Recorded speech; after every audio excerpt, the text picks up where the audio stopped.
Hello, this is Manish Kaushal from Victory Planner Shri Ganganagar. In today's video, we will be discussing some of the words which can be used as synonyms, or you can refer this video to as a vocabulary video as well. जो आज की हमारी video उसमें हम कुछ discuss करेंगे आल्स में ऐसे वर्ड्स जो आप यूज कर सकते हैं, इनको आप वोकेबलरी भी बोल सकते हो और you can say synonyms as well.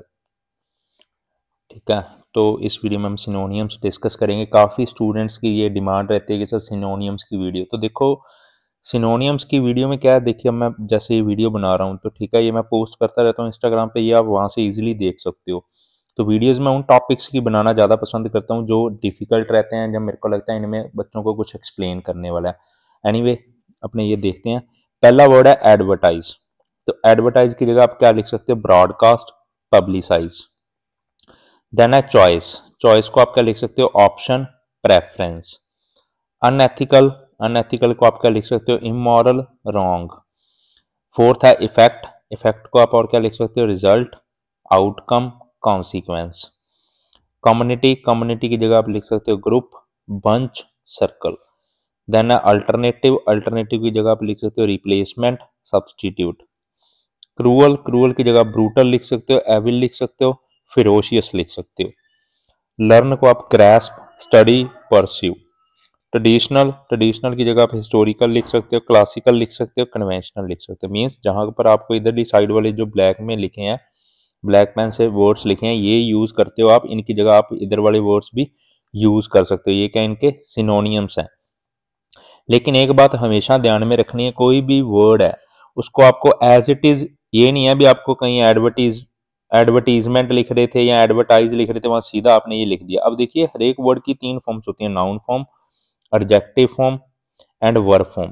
तो आपको क्या है, कोई वर्ड जब आप नया अडेप्ट करते हो तो आप पहले उस वर्ड की तीनों फॉर्म्स को समझो, उनका मीनिंग समझो, किस कंटेक्स्ट में किस हिसाब से यूज करना है वर्ड, वो आपको सीखना बहुत जरूरी है। अदरवाइज क्या है, कई बार आपने वर्ड सही यूज किया लेकिन कंटेक्स्ट गलत में यूज कर लेते हो आप, तो अपने आगे मूव ऑन होते हैं। देन है वैल्यू। वैल्यू को आप क्या लिख सकते हो, वर्थ, वैल्यूएशन, वर्च। 11th है डेवलप। डेवलप को आप क्या लिख सकते हो, grow, progress, flourish. Gain, gain को आप लिख सकते हो obtain, secure, procure. Identity, identity को आप क्या लिख सकते हो, आइडेंटिफिकेशन, रिकॉग्नाइजेशन। एम्फेसिस, एम्फेसिस को आप लिख सकते हो prominence, insistence.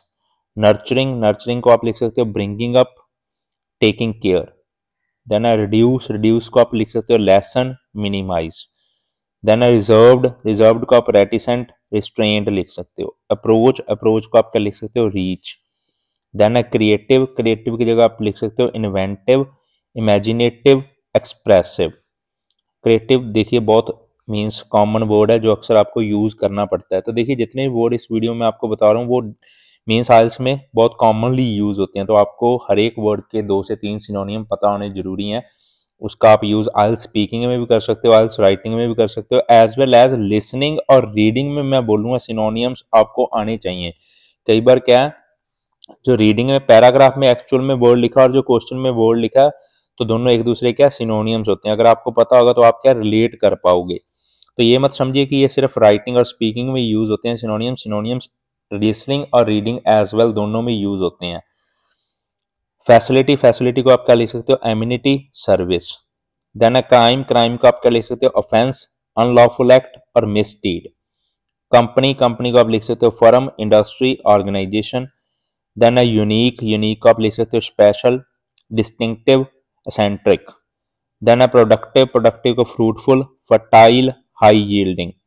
Then a student, student को प्यूपिल। अब देखिए जो प्यूपिल वर्ड है ये क्या स्टूडेंट का सिनोनियम है, ठीक है, लर्नर भी है, एडुकेटिव भी है। तो अब देखिए बहुत सारे स्टूडेंट्स और बहुत सारे मैं बोलूंगा कि जो ट्रेनर्स हैं वो भी इसको पीपल का सिनोनियम बताते हैं। तो देखिए ये बिल्कुल गलत है। प्यूपिल स्टूडेंट का सिनोनियम है, पीपल का नहीं है। मैंने बहुत सारे स्टूडेंट्स को देखा कि प्यूपिल्स लिखते हैं पीपल की जगह, तो ये गलत है। देन ओवरसीज, ओवरसीज को आप वर्ल्ड वाइड लिख सकते हो, अब्रॉड लिख सकते हो, फॉरेन लिख सकते हो। देन एबिलिटी, एबिलिटी को आप कैपेबिलिटी, कैपेसिटी लिख सकते हो। देन वेल्थ, वेल्थ की जगह money, assets, property. And one more thing I would like to mention here, ठीक है, मैं एक चीज और मेंशन करना चाहूंगा, ये नहीं है कि सिर्फ इन वर्ड्स के यही सिनोनियम्स हैं। ठीक है, बहुत सारे सिनोनियम्स होते हैं हर एक वर्ड के, बट द थिंग इज वो आपको प्रॉपरली समझना पड़ेगा कि कौन से कंटेक्स्ट में क्या चीज यूज होगी, किस वर्ड की कौन सी नाउन फॉर्म है, कौन सी एडजेक्टिव फॉर्म है, कौन सी वर्ब फॉर्म है। देन उसके बाद वर्ब की भी फर्स्ट फॉर्म भी है, सेकंड भी है, थर्ड भी है, आईएनजी फॉर्म भी रहती है। तो वो सब आपको क्या समझना पड़ेगा पहले। ऐसा नहीं है कोई भी वर्ड आपने देख लिया उसको कहीं भी यूज कर दिया।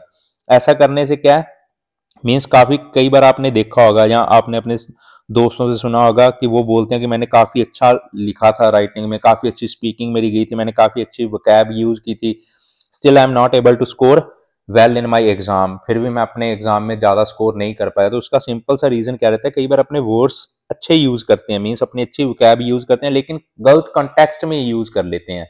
मीन्स कहीं नाउन फॉर्म आनी है वहां आपने सीधा वर्ब फॉर्म लिख दी, एडजेक्टिव फॉर्म लिखनी थी वहां नाउन फॉर्म लिख दी।